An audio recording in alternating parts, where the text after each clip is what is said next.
नमस्कार दोस्तों भैया। आज मेरे कमरे में सोने के लिए आ गए थे, लेकिन उनकी मौजूदगी की वजह से मैं वह सब काम नहीं कर पा रही थी जो मैं आम तौर पर रात के अंधेरे में करती हूँ, जिससे मुझे बहुत सुकून मिलता है। पर मुझे क्या पता था कि आज रात कुछ ऐसा होगा कि मैं पसीने से नहा लूंगी। उसने केवल 2 उंगलियों से मुझे पागल कर दिया, और अब यही सब मैं आपको अपनी कहानी में बताने वाली हूँ। मेरा नाम रोशनी है। मैं 24 साल की हूँ और अभी तक मेरी शादी नहीं हुआ है, और सोच रही थी कि शायद शादी करूंगी भी नहीं। एक बार प्यार में किसी से धोखा मिला था, और उसी दिन मैंने प्यार करना ही छोड़ दिया था, क्योंकि मैंने ठान लिया था कि अब कभी किसी लड़के के चंगुल में नहीं फंसना। मैं एक कॉलेज में टीचर हूँ, एक भारतीय लड़की हूँ, सुंदर और पढ़ी लिखी और बहुत ही ज्यादा खूबसूरत भी हूँ। मेरे तन मन में नए जमाने की खूबी है, लेकिन कल रात जो मेरे भैया ने मेरे साथ किया, उसके बाद से बहुत कुछ बदल गया है, और मेरी सोच भी अब बदल गई है। अब मुझे लगता है कि अगर कोई अच्छा लड़का मिल जाए तो शादी कर लेनी चाहिए। कल रात की बात है मेरे भैया, जो 30 साल के हैं और आर्मी में है, और भाभी का हाल ही में एक बस दुर्घटना में निधन हो गया था। रात का समय था। हम लोग खाना खाकर कुछ देर टीवी देख रहे थे। फिर मैं और भैया छत पर टहलने गए। भैया ग्राउंड फ्लोर पर सोते हैं, और मैं फर्स्ट फ्लोर पर मेरे बगल वाले कमरे में मेरा छोटा भाई अजय सोता है। रात के करीब 11 बज चुके थे, और हम दोनों नीचे आ गए थे। तभी भैया मेरे कमरे में आए और बोले, रोशनी, अभी नींद नहीं आ रही है, चलो बातें करते हैं। हम दोनों बिस्तर पर लेटकर बातें करने लगे। बीच बीच में भैया अपने मोबाइल पर खेल रहे थे, और मैं भी अपने मोबाइल पर लोगों के स्टेटस देख रही थी। तभी जोर से बारिश होने लगी, और हल्की ठंडी हवा भी चलने लगी, जो हमें बहुत पसंद थी। देहरादून की हवा वैसे भी बहुत अच्छी होती है। कुछ देर बाद भैया सोने लगे। मैंने कहा, भैया, आप अपने कमरे में जाइए, आपको नींद आ रही है। भैया नखरे करने लगे और बोले, रोशनी, तंग मत करो ना प्लीज। ऐसा कहकर उन्होंने अपनी आंखें बंद कर लीं, और 2 मिनट के बाद गहरी नींद में चले गए। मैं उठकर बाथरूम में चली गई और अपने कपड़े बदल लिए, क्योंकि मुझे टाइट कपड़ों में नींद नहीं आती है। फिर मैं वापस आकर बिस्तर पर लेटी और मोबाइल पर कहानियां पढ़ने लगी। आजकल मुझे बहुत सारी बेहतरीन कहानियां पढ़ने को मिल रही हैं। मेरा भैया सो चुके थे, और मैं वह सब नहीं कर पा रही थी जो मैं आम तौर पर रात के अंधेरे में करती हूँ, जब मैं अकेले सोती हूँ। लेकिन आज भैया की वजह से मैं ज्यादा कुछ नहीं कर सकती थी, इसलिए मैंने मोबाइल रखकर सोने की कोशिश की। लेकिन कहानी के विचार मेरे मन में घूम रहे थे, और नींद मुझसे दूर हो गई थी। रात गहरी हो रही थी, और मेरे मन में एक अजीब सी बेचैनी घर कर रही थी। नींद तो थी ही नहीं, और दिमाग में वही कहानी चल रही थी जो मैंने सोने से पहले पढ़ी थी। उस कहानी ने मेरे अंदर एक अजीब सी हलचल मचा दी थी, और मैं खुद को शांत नहीं कर पा रही थी। भैया पास में ही सो रहे थे, और उनकी नींद की आवाज ने मुझे और भी उलझन में डाल दिया। अगर वह वहां नहीं होते, तो शायद मैं खुद को उस कहानी का हिस्सा बना लेती, और वह सब करती जो मुझे रात के अंधेरे में अकेले करने में सुकून मिलता है। लेकिन आज की रात कुछ अलग थी। मैं अपने ही ख्यालों में खोई हुई थी। तभी अचानक भैया ने करवट बदली और सीधे हो गए। मेरी नजर अनायास उस दिशा में पड़ी, और जो मैंने देखा उसे देखकर मेरे पैरों तले जमीन खिसक गई।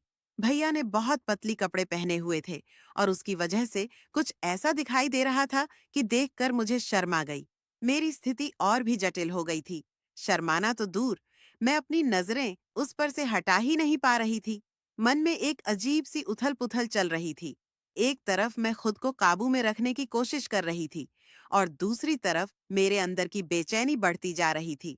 सच कहूं तो अब मुझसे और सहा नहीं जा रहा था।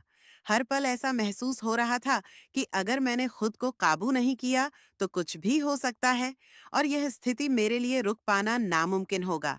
मेरे दिल की धड़कनें तेज हो गईं, और मन में डर समा गया कि अगर कुछ गलत हो गया तो भैया मेरे बारे में क्या सोचेंगे। भैया की नजरों में मैं कैसी नजर आऊंगी। इन सवालों ने मुझे और भी बेचैन कर दिया था। लेकिन दूसरी तरफ मेरे मन में एक गहरी इच्छा भी थी, जो मुझे बार बार उस दिशा में खींच रही थी जैसे कि जो कुछ भी मैं सोच रही हूँ उसे पूरा कर लूं। मेरे अंदर की जद्दोजहद अब चरम पर थी। हर पल मैं खुद से लड़ रही थी, लेकिन कहीं ना कहीं मन के किसी कोने में वह पुरानी कहानी फिर से उभरने लगी थी, और उसी वजह से मेरी इच्छा और भी बढ़ रही थी। अब सवाल यह था कि क्या मैं भैया को इस तूफान से बचा पाऊंगी, या फिर भैया मुझे अपनी पकड़ में ले लेंगे। रात का माहौल पहले ही अजीब था, और फिर भैया का फोन बजने लगा। शायद किसी ने उन्हें मैसेज किया था, और वह फोन मेरी साइड में ही रखा हुआ था, क्योंकि भैया ने उसे चार्जिंग पर लगा दिया था।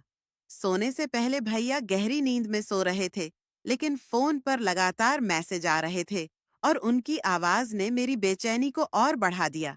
मैंने सोचा क्यों ना फोन को साइलेंट कर दूं, ताकि आवाज बंद हो जाए। लेकिन साथ ही मेरे मन में एक सवाल उठ रहा था, इतनी रात को भैया को कौन मैसेज कर रहा होगा। मुझे भैया के फोन का पासवर्ड पता था, इसलिए बिना किसी संकोच के मैंने उनका फोन चेक किया। जैसे ही मैंने स्क्रीन पर नजर डाली, तो पाया कि भैया की गर्लफ्रेंड उन्हें कई मैसेज भेज रही थी। एक अजीब सी जिज्ञासा ने मुझे घेर लिया, और मैं सोचने लगी कि आखिर वह वीडियो किस बारे में होगी। मैंने सोचा क्यों ना एक बार देख ही लिया जाए कि वीडियो में क्या है। जैसे ही मैंने वीडियो चालू की, मेरी आंखें जैसे फटी की फटी रह गई। मुझे समझ ही नहीं आ रहा था कि मैं क्या देख रही थी। उस वीडियो में जो कुछ भी दिखाया जा रहा था, वह मैं कभी भी नहीं सोच सकती थी। एक वीडियो खत्म हुई, तो मेरे अंदर अगले वीडियो को देखने की इच्छा जाग गई। मैंने फिर अगली वीडियो पर क्लिक किया, और पल भर में सारी वीडियो देख डाली। हर वीडियो ने मेरी हालत और भी खराब कर दी। मुझे समझ ही नहीं आ रहा था कि मैं यह सब क्यों देख रही थी। मुझे यह इतना अच्छा क्यों लग रहा था। फिर भी मैं रुक नहीं पा रही थी। मेरे हाथ कांप रहे थे, लेकिन मेरी नजरें स्क्रीन से हटने का नाम नहीं ले रही थीं। हर गुजरते पल के साथ मेरी बेचैनी बढ़ती जा रही थी। मैं खुद से जूझ रही थी, यह क्या कर रही हूँ? यह सवाल बार बार मेरे दिमाग में गूंज रहा था, लेकिन अब मैं खुद से बेकाबू होते जा रही थी। वह वीडियो मेरे अंदर के तूफान को और बढ़ा रहा था। अब मेरे अंदर एक अजीब सी हिम्मत आ गई थी, या कहूं कि मैं अपनी इच्छाओं के सामने बेबस हो गई थी। मैंने फैसला कर लिया था कि जो होगा देखा जाएगा। अब मैं वही करने जा रही थी जिसे मैं लंबे समय से रोकने की कोशिश कर रही थी। मेरे हाथ कांप रहे थे, दिल की धड़कनें तेज हो रही थीं। मैं धीरे धीरे भैया के पास खिसक गई, और उसके पास लेट गई। कुछ ऐसा हुआ जैसे कुछ हुआ ही ना हो। मन में हलचल मची थी, लेकिन मैंने खुद को संभाले रखा। थोड़ी देर तक मैंने सोने का नाटक किया, ताकि अगर वह अचानक जाग जाए तो उसे यह लगे कि मैं गहरी नींद में हूँ। दिल की धड़कन तेज हो रही थी, लेकिन मेरे चेहरे पर शांति का आवरण था। फिर मैंने धीरे धीरे अपना पैर भैया के ऊपर रख दिया, ऐसा जैसे नींद में अनजाने में कुछ पल ठहर गए हों, और भैया हरकत का इंतजार करने लगे हों।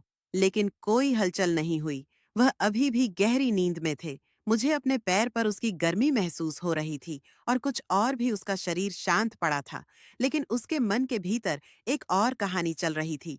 मेरे पैरों के नीचे उसका आकाश साफ साफ महसूस हो रहा था, और उसकी कड़क आवाज ने मेरे अंदर की सारी उलझनें और बढ़ा दी थी। मेरी धड़कनें तेज हो गई थीं, और वही डर मुझे हमेशा था, अब सामने था। अब मैं खुद को रोकने में नाकाम हो रही थी। हर गुजरते पल के साथ मेरे अरमान और भी मजबूत हो रही थी।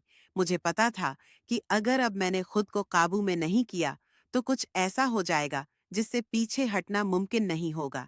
लेकिन कुछ ही क्षणों में मेरा दिल और दिमाग जैसे आपस में जंग लड़ रहे थे, और मैं धीरे धीरे अपने दिल के सामने हार रही थी। मैंने फिर से अपने पैर को हल्के से हटाया, यह जानने के लिए कि उसकी नींद कितनी गहरी है, लेकिन कोई हलचल नहीं हुई। अब मेरा दिमाग ठंडा हो रहा था, और बस एक ही बात मन में गूंज रही थी। रात और खामोशी मेरे अंदर एक तूफान ला रहे थे। हर पल के साथ मेरी हिम्मत बढ़ती जा रही थी। मैंने जो कदम उठाया था, अब पीछे हटना मुमकिन नहीं था। लेकिन उस समय मुझे यह नहीं पता था कि वह सोया नहीं था। दरअसल वह गहरी नींद में नहीं था, बल्कि वह तो शुरू से ही सोने का नाटक कर रहा था। मेरे हर कदम का उन्हें पहले से अंदाजा था, जो मैंने अनजाने में किया। वह सब भैया ने जानबूझकर देखा, शायद मुझे सजा देने के लिए भैया चुपचाप लेटे हुए थे। मैं पूरी तरह से अनजान थी कि उनकी आंखों में बंद होने के बावजूद उनका दिमाग पूरी तरह से जाग रहा था। मेरे पास में हलचल जी, लेकिन भैया की कोई प्रतिक्रिया न देखकर मैं और भी उत्साहित हो गई। ठीक तभी, जब मैं कुछ और करने वाली थी, उन्होंने अपनी आंखें खोल दी। मेरे दिल की धड़कन जैसे रुक सी गई। ऐसा क्या हो गया? जैसे ही उनकी आंखें खुली, मैंने तुरंत अपनी आंखें बंद कर लीं। वह सोने का नाटक करने लगी, लेकिन मेरे दिल में घबराहट और बेचैनी साफ नजर आ रही थी। मुझे पता था कि मैंने खुद को एक बड़ी मुसीबत में फंसा लिया है, लेकिन अब जो होने वाला था, उसके लिए मैं बिल्कुल भी तैयार नहीं थी। तभी भैया ने मुझे उस हालत में देख लिया। कुछ कहने से पहले ही उसने बिना किसी झिझक और शर्म के अपना कदम आगे बढ़ा लिया। उसके बाद जो हुआ, वह मेरे लिए किसी बड़े आघात से कम नहीं था। लगातार 4 घंटे तक वह मेरे साथ कुछ ऐसा करते रहे जिसे मैं कभी नहीं भूल सकती। उस वक्त ने मेरी पूरी दुनिया ही बदल दी। लेकिन इस कहानी का अंत यही नहीं है। जो 4 घंटे तक हुआ, उसकी पूरी सच्चाई मैं आपको अगले पार्ट में बताऊंगी, अगर आप जानना चाहते हैं। दोस्तों, आप अगर अगला वीडियो देखना चाहते हो, तो चैनल को सब्सक्राइब जरूर करें और ऐसी दिलचस्पी कहानी सुनने के लिए अपना कहानी कमेंट करो।